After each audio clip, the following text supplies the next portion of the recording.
Fantastic. Okay, so good to see you all. Thank you all for joining. So I think some of you would have joined a couple of weeks ago where I started talking about some of the insights that we've created in this report. So looking at some high level trends when we got under the hood, so to speak, of some of the best workplace cultures based on the Glassdoor rankings that come out every year. So this was the top 20 in the UK, although we actually looked at reviews, which are freely available. You can go in and scroll through them all on Glassdoor, that were spanning not just the UK, but globally. So many of these companies are global. But just to get a sense of what's really going on.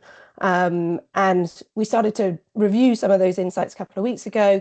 I did want to share, there's a webinar coming up, if you haven't signed up already, on the 4th of February, where we'll dive into that a bit more.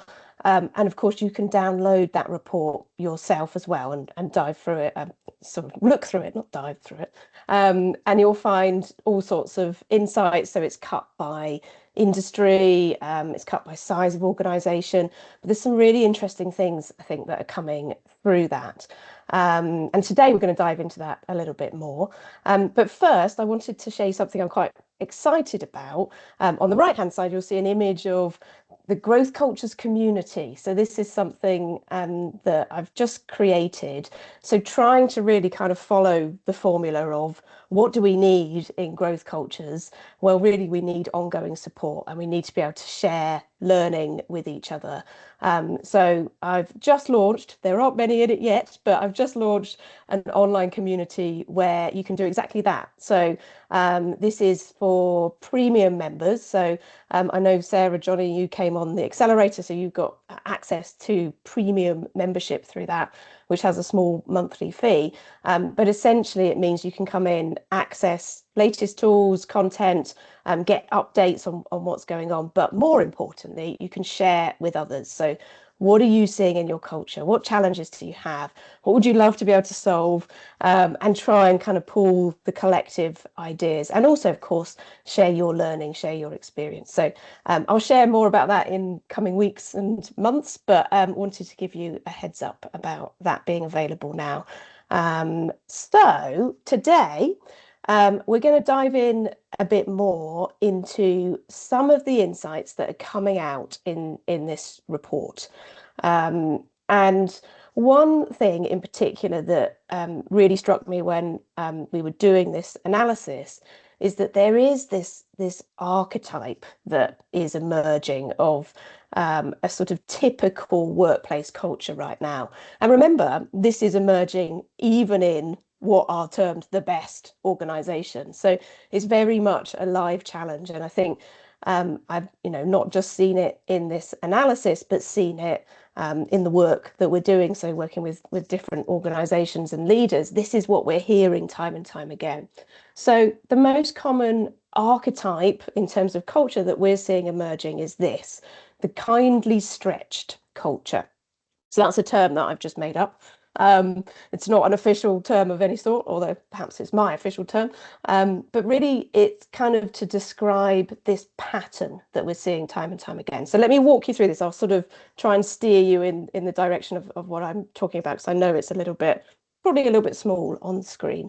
But on the top left there, you've got kind of an overarching view of what this looks like. So using the 5 elements in growth cultures that we look at, I've plotted what that typically looks like. So we're seeing in our analysis and in conversations real strength emerging around community. So organizations, teams that are really well connected, they're supportive, people feel a sense of belonging. And quite often they feel a real connection to a broader purpose and meaning. You get that real sense there's cohesion here. People want to work hard and want to work together. Alongside that, we're also seeing that this is a good workplace in terms of the environment that they come into, actually the physical conditions, the element of safety, equipment, and also a good sense of integrity, of wanting to do things right. So in terms of some of those foundations, that's really pretty strong. And similarly, in terms of opportunities for learning and growth, whilst there's some room for improvement, it's broadly okay. You know, people are saying, yes, there are opportunities here. I can generally see how I could progress my career, but there's a bit of room for improvement.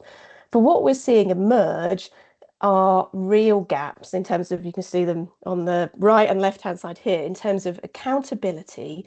So how do I contribute in a meaningful way? What am I accountable for? What am I responsible for? What does good look like? And also in terms of empowerment, so feeling trusted, feeling that, you know, I can make a decision here, I can move this along. And there's a lot of you know, patterns showing where these two things in particular are lacking. Hence why I've started to call this the kindly stretched culture, because what this looks and feels like, so on the kind of bottom left hand side there is, you know, very often you'll see this as, what a really nice place to work. If you walked in to an organization like this or joined a meeting, everyone would be very smiley and nice and supportive, and you probably get quite a good vibe, a good feel from it. It would be upbeat, because there is this commitment to the organization. There's a real sense of belonging. Managers and leaders are empathetic, they're caring, and there's a real sense of collaboration, and we'll help each other, we'll support you through, which is great. You know, at a surface level, that's great. It gives you a really kind of sense this is a good, nice culture. However, where we see this starts to strain, and this is what was coming through in some of the employee voice, you know, the comments that we were analysing, is that what happens here is that there's a lot of goodwill. There's a lot of everybody mucks in and supports here. You know, we'll rally around, we'll get this done. But what happens is there is a real lack of clarity. So this is where we're seeing those lower scores in accountability and then also empowerment. So what happens is things just get busier. Things pile on top of each other in terms of what we need to do. And being busy can become a signal of value, of, you know, importance in that organization. And that was one of the signs that we were seeing coming through in terms of potential risks. So some of you will have heard me talk about culture cracks. So as well as, you know, the kind of what are we trying to build from a positive point of view in terms of the 5 elements, we also look at where might there be early signs that toxicity is creeping in. You know, things are starting to drift. And if we don't intervene, if we don't steer in the right direction, that could result in something more damaging for people and organizations. And the big culture crack that is coming out in our analysis and in general is this one right at the top there. So busy, which is really about just being overwhelmed, not really knowing where the priorities are, kind of head down. You know, I get stuff done, I get to the end of a day, I'm not really sure what I've achieved, but I've been in lots of meetings. I've spoken to lots of people. I've moved some stuff around. I've progressed some tasks, I think, but not really knowing, you know, where the importance is, having clarity on what good looks like. And of course, that results in things like burnout, risks to well-being, and also just wasted energy. This isn't something that we can sustain. And I think some of the system signals, I've called them here, that suggest this pattern is going on are things like, you know, kindness replaces clarity, you know, the sympathy.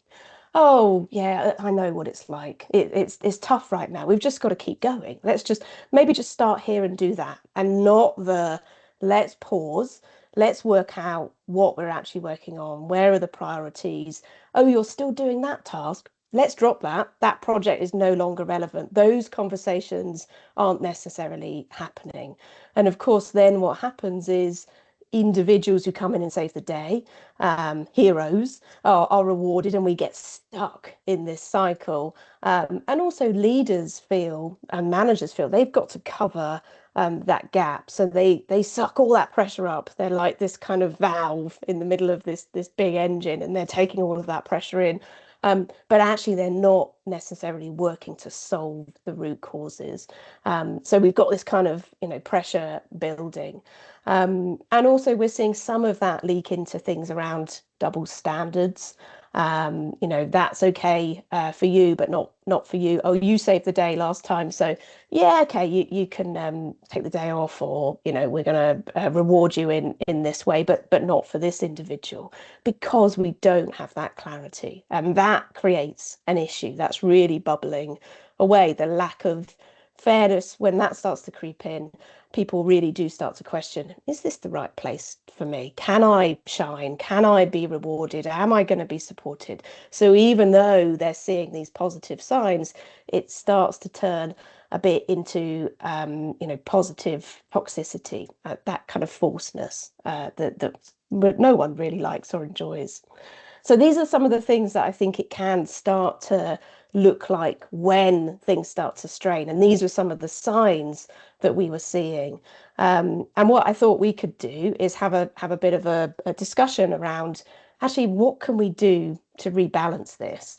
And I think so. Bottom right there on this slide are some initial suggestions around areas that we probably need to focus on.